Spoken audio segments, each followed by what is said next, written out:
Joining me is sexual neuroscience researcher Dr. Debra Soh, also a columnist for the Globe and Mail and Playboy. Dr. Soh, good to talk to you. Thanks for coming. Thanks so much for having me. So you're the one, when people say they read it for the articles, like that's you they're reading, right? Just me, yeah. Okay, perfect. Do you get people that don't want to tell you that they've read your work?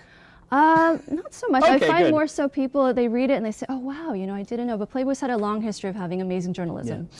You've done a lot of tremendous work at really shattering this idea that biology is this malleable concept that is so fluid. And I'm glad you've done it. And I was actually quite disheartened to hear from you how much resistance even within academia you were finding when you decided to leave the academic space. And I was hoping you could explain a little bit about that and what really got you to depart working within the sciences full time.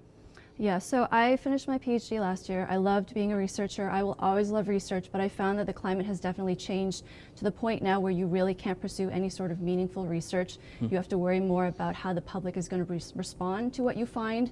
And so most researchers will stay far, far away from anything that could be potentially construed as controversial. So for myself, my decision to leave academia was very much because at that time, no one was talking about this idea that the majority of gender dysphoric children outgrow their feelings of dysphoria. They don't go on to be transgender in adulthood. They're more likely to be gay adults. And this was completely unacceptable. And if you looked at mainstream media at that time, any coverage on this issue was talking about how social transitioning was the best way forward for these kids. And if you didn't support that you were a bigoted person. So I decided to write an op-ed called Why Transgender Kids Should Wait to Transition. And from that point on, I decided there was no turning back. And that piece, and I remember reading it and being very impressed with it, and also that it was fairly well received in mainstream circles, I found as well. I mean, we're told that you're not allowed to address this, but you wrote this, and I saw that there was a lot of backlash, but there was also a lot of support for it, which was encouraging. And were you seeing that as well in the midst of it, or am I getting a little bit more of a glossed over image as an outsider than you did as the writer of that? It was definitely mixed. I would say there was quite a bit of pushback, but I was prepared because I knew within sexology there's a very long history of trans activists coming after researchers who produce work or who say things that are considered, you know, not in line with the trans narrative. So I knew it was coming, but I felt strongly enough about it that I had to say something.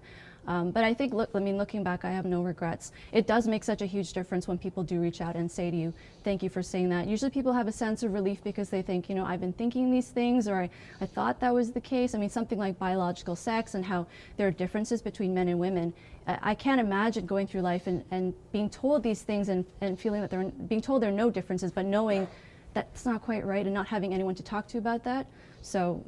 Yeah. Yeah, well, and that's one of those issues that I find particularly odd, because I don't have the PhD in sexual neuroscience, and I could tell you that there are differences between men and women, and that doesn't, to me, strike me at all as a radical concept. And I think when the James Damore Google controversy happened, there was a lot of discussion around that, and I was, in all honesty, baffled. And I'm a fairly cynical person in some issues, but I was baffled that there was so much resistance to what isn't even a judgment call to say that men and women are different. It's not about saying one's lesser or more, it's just saying that they're different in the same way that a dog is different than a cat. I mean, that isn't to say that one's better than the other.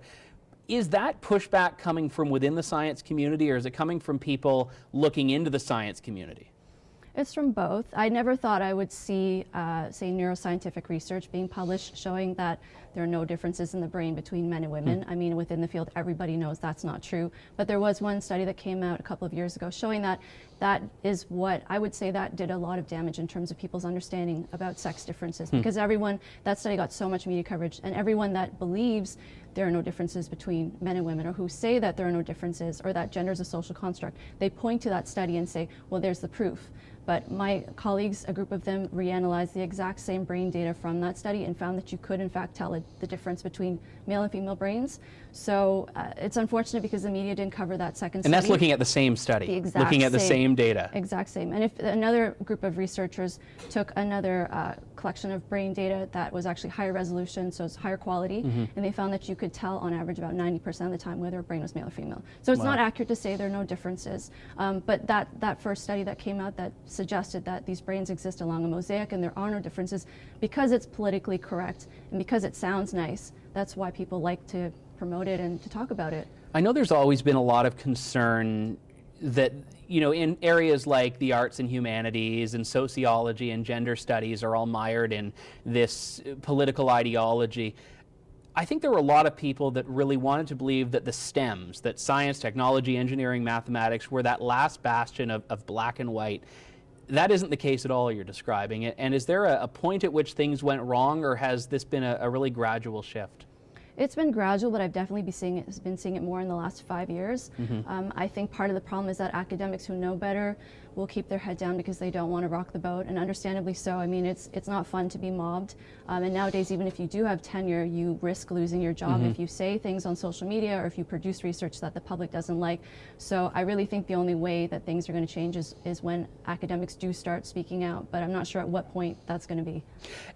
I don't want to put you into a hole that you clearly didn't want to go into here, but do you not think someone like you would really be important to keep in academia? I mean, it's not to say that you have to shoulder the burden of this, but it strikes me as that we need more people like you that aren't turned off by this field. How can we foster a climate where that happens? Yeah, that's a good question, because I think about it all the time, and I think, you know, with every column I put out, I would not be able to say this if I was still in the academy. And it's really unfortunate because the things I'm saying are not even that controversial. They're based in science. I think people in the field, well, the feedback I get, they say, yes, there's a consensus. Thank you for saying that. So in terms of how to change things, I think people who are in the academy have to find that backbone and finally stand up. I don't know what else can be done. And it strikes me as so disheartening. You described a couple of moments ago looking at research and finding a different conclusion than the initial researchers did. And that to me is the scientific process at work. I mean, you redo studies over time. We've seen a lot of studies where you look at them years later, you can't replicate them, or you can't reproduce them with the same results. And that's part of the process. And you only get those new conclusions by having the freedom to pursue it. And when you look at the resistance in the academy to have a lot of these discussions, is it actually coming from the universities themselves saying, you can't do that, or I'm not going to fund your research doing that?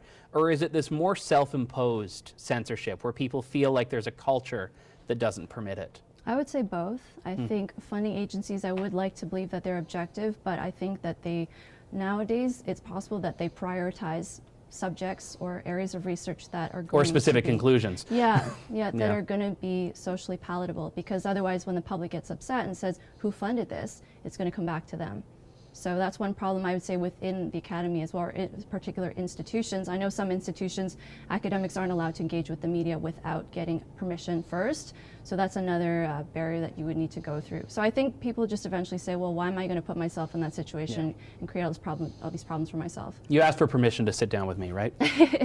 You don't need to ask anyone for permission now. That's great. It's very liberating. But the one thing, and you touched on this earlier when you used the word sex a couple of times, is this interchangeability between sex and gender. And I hear this a lot from activists where they'll talk about, I want my password to list my gender as whatever. And I actually went and looked at my passport. It doesn't say gender anywhere on it. It says sex. Driver's license says sex. Health card says sex. And why is it that these two words, which are so mired in politics, we still haven't found a way to really break through that semantics there?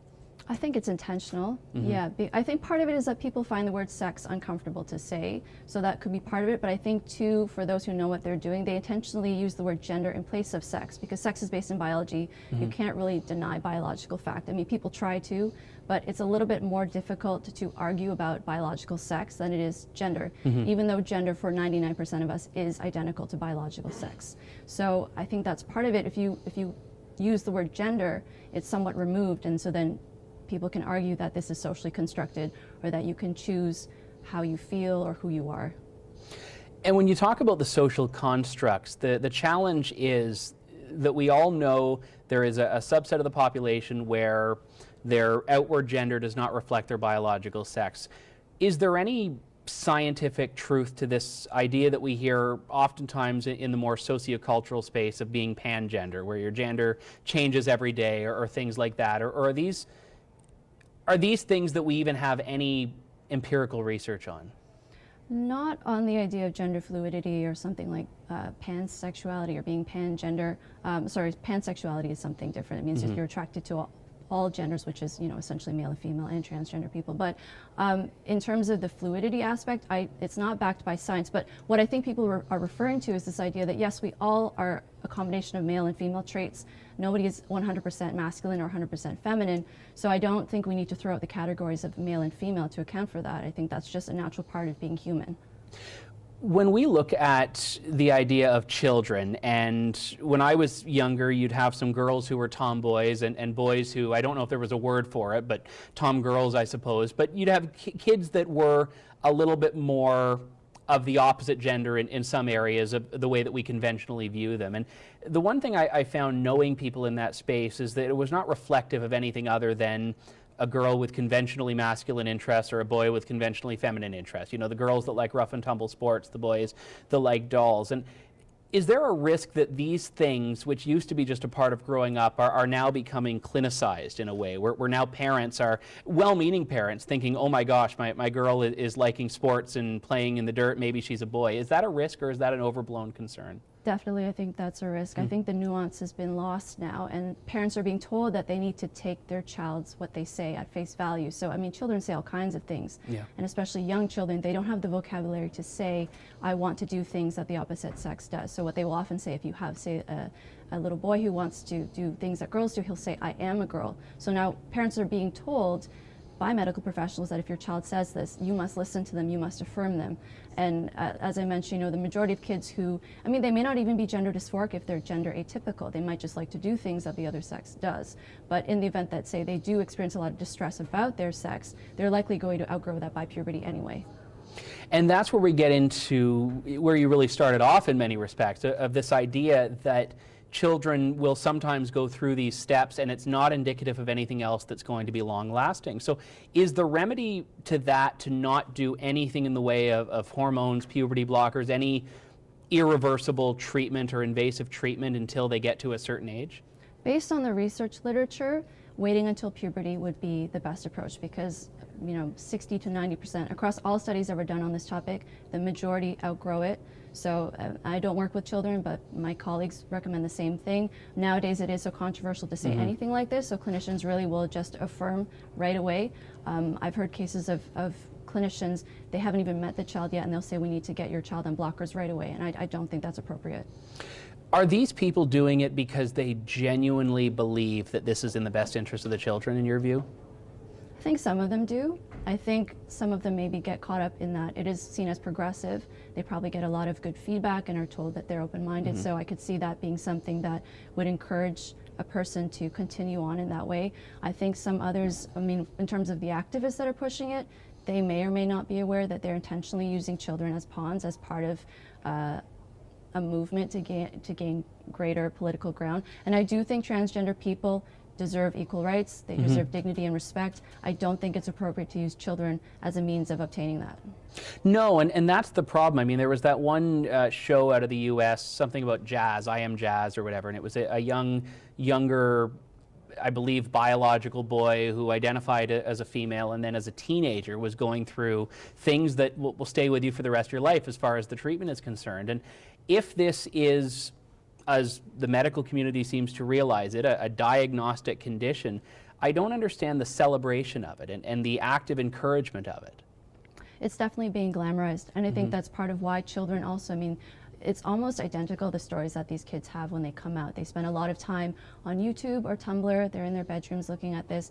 And adolescence and childhood, it can be difficult, and I think they see these other children who transition, they have glamorous lives, some of them are getting lots of media attention, and so they think, if I did that, maybe my life would be better. When that is the road forward that the medical community chooses, that the government of Canada chooses, that individual families and activist groups are choosing, where do you think the obligation is on people like you, people like me, families that have gone through this and perhaps on the other side they've seen that it didn't change the problems or it added more problems? How should people that aren't buying into this whole thing respond in your view? I would say definitely speak out. I think the majority of people are skeptical of this, but they're too afraid, they're afraid of being called transphobic or bigoted. But from my experience, I don't consider myself to be those things. I get called that all the time, and it's because people can't actually argue with the facts that I'm laying out. So I don't think people need to fear those labels. Dr. Debra Soh, thank you so much for your time. Thanks so much. For the True North Initiative, I'm Andrew Lawton.